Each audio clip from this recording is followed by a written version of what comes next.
Hay mga kahalaman, pakita ko lang sa inyo yung setup ko dito sa loob. Bali,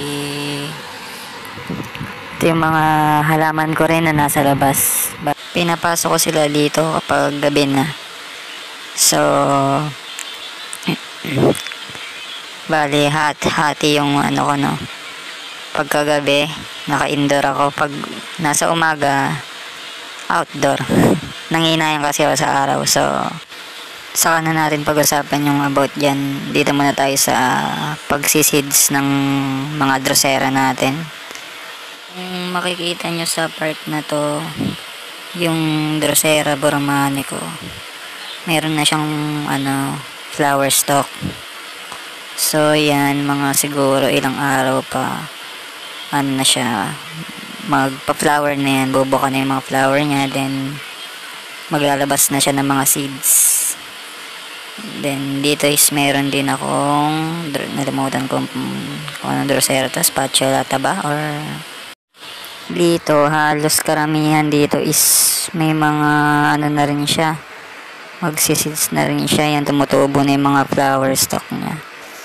Kaya lang pinag-iisipan ko kasi kung puputulin ko or pagpapalabasin ko na sila ng seeds. Pag ganyan kasi na nagpa-flower stalk na sila, may kukonsider ka, may pagpipilian ka kung magpapalabasin mo na sila ng seeds or puputulin mo. Pagka pinutol mo kasi is mas mag-grow pa sila, mas lalaki pa sila.